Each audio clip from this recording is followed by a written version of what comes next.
Do I still believe that Bittensor's native cryptocurrency called TAO could hypothetically go to the price of $10,000 during this bull run?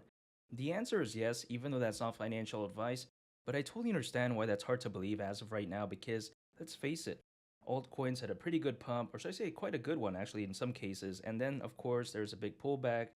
People may think that, wow, this is over, but I think better days are ahead. And I'm going to talk about historical data as to why I don't think this sport is over yet. However, even besides that, I do first want to talk about the fundamentals of Bittensor because, again, TAO at the price of $10,000, I don't see why that'd be too shocking because I do believe that Bittensor's fundamentals are really rock solid.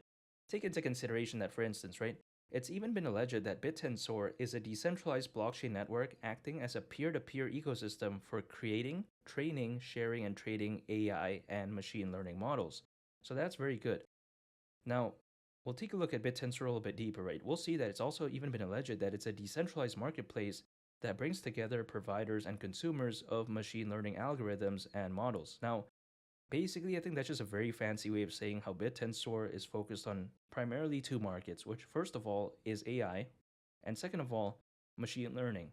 Now, why is machine learning so fantastic? Because we all know AI could be massive, and I'll talk about that a little bit later, but here's the thing, machine learning is often overlooked. And I'm going to show some data that kind of showcases how it's actually something that shouldn't really be overlooked because according to Fortune Business Insights, the global machine learning market is expected to be worth over $200 billion by 2029. So it's a pretty big market, by the way. I mean, that's bigger than some countries' GDP.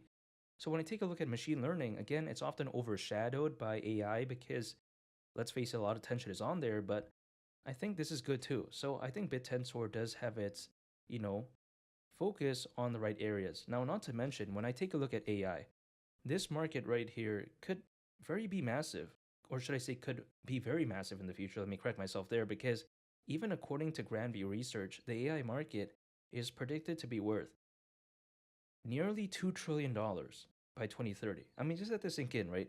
The GDP of Canada back in 2023 was around $2 trillion. So this is very impressive in my opinion. It's at least predicted to be a very massive market. And I do love Canada, by the way. I have a lot of friends in Canada. However, even besides that, when I take a look at something like Bittensor, again, it's primarily focused on very solid markets. It's a very solid project, and I don't think it's going to disappear anytime soon because when I take a look at something like this, people like to say that, yeah, it's over, it's done with, and all this type of stuff. Well, I think the hype is going to enter back in again. I think AI is going to get the hype that it's going to see, but maybe in a just more massive way because the way I take a look at it is that the sentiment when it comes to these AI projects, even though generally speaking it is good, it doesn't feel like at the levels in which it was before, but it's only expected, right? There's going to be pullbacks along the way. And keep in mind, when we take a look at Bitcoin, right? At one point, it was at the price of a dollar, believe it or not. And then now, it's done pretty good despite the price pullback because it's still over $80,000, but not too long ago, it was around 100,000. Keep in mind, the journey to the top at that point, it wasn't this straight shot. There was multiple pullbacks along the way, multiple bear markets. So I don't think Tau is going to be the exception to that rule, if that makes sense. I think, if anything, when it comes to Tau, it's a breather, right? And keep in mind, $10,000 doesn't even seem that crazy, anyways, because if it were to go to that price, considering current circulating supply, market cap would be around $84 billion, which at first glance may seem a little bit jarring, right? Like, wow, 84 billion, that's over 80 billion. Well, here's the thing. Take a look at something like Dogecoin. That reached over $80 billion in market cap back in 2021. Not to mention, BNB that year reached over 100 billion. Even XRP as of right now has a market cap that is well over $100 billion.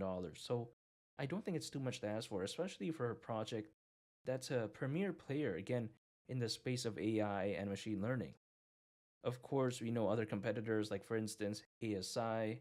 We take a look at also, other competitors in which some people would consider, but I really do believe that the top two leaders within this space, at least when it comes to a lot of people, the general perception is typically Bittensor and ASI. So I do believe that Bittensor really does hold this very good place in this market. And the amazing thing about it is that Bittensor is very well established. The community is very passionate, it's very strong, it's very fantastic. Other projects out there, or should I say other AI based projects, right? The community as of right now, I don't know where they went, right? They're pretty much, not really, making the same amount of noise that they did before.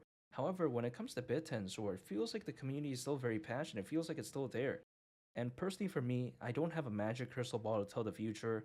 I can't wave a magic wand and demand things to pump here or there, whatever.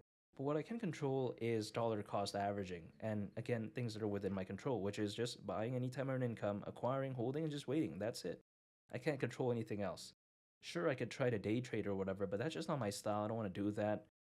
A little bit too much risk for my appetite, even though I do know some people who do that, but I'm not going to do that personally speaking. Now, we do know that usually altcoins, as a worst case scenario, they typically peak around 18 months after a Bitcoin halving event.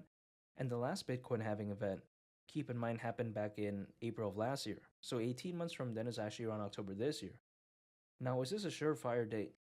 No, but I think if anything, it's a good benchmark based off history, and I'm going to pay attention to near the end of 2025 because it could always happen later, which is fine because I'll accumulate more, or maybe a little bit earlier, which would, of course, be very awesome, right? Who wouldn't want that? But even besides that, I do believe that when it comes to something like, this boron, I think it's still far from over. And even according to Charles Hoskinson, back in November 2024, he did say that 1 to 2 years from then, he could very well see Bitcoin reaching anywhere between $250,000 all the way up to $500,000. So just let that sink in, right? I still do believe that there's still better days ahead. And keep in mind as well, when it comes to something called TAO, again, right? The native cryptocurrency, a Bittensor, going to the price of $10,000, that right there is around a 30x from here. I get it. It's not these record breaking figures of like a 1,000 or 2,000x, but I'm not looking for a microcap. Personally for me, I'm looking for a project that, again, isn't too small. However, I'm not looking for like a BNB or Ethereum or something like that. What is a good balance in between, at least personally for me? I think it's something called TAO.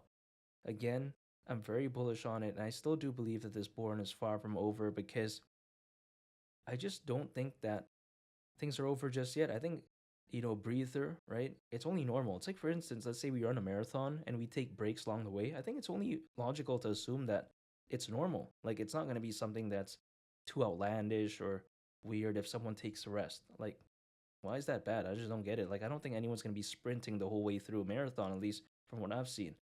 It's more so a marathon, not a sprint in this case, in my opinion, which is why, again, I'm just staying patient and I'm clearly not giving up when it comes to BitTens. Or imagine once the hype for AI comes back in again. Imagine once that hype really kicks in when it comes to machine learning, guess who's going to be there to catch the wave? It's going to be something called Bittensor, at least theoretically, because it's focused on it right now, and it was focused on it before too. But I think, especially as of right now, the projects that do stick around, the communities that are still very fantastic, I think those are going to be the ones that are going to really do well, hypothetically, in the next leg up, right? Like, I'd say as Bitcoin goes to the price of 150,000, 200,000, maybe even beyond. So, the way I view it is that, again, this journey is still far from over. I'm still very bullish, and I'm not giving up because TAO at the price of $10,000 during this bull run, that still wouldn't surprise me whatsoever. And make sure to subscribe if you gain value from this video. I'd greatly appreciate it. It's Willie the Captain. I'll catch you all in the next one. I'm up. Peace. Bye.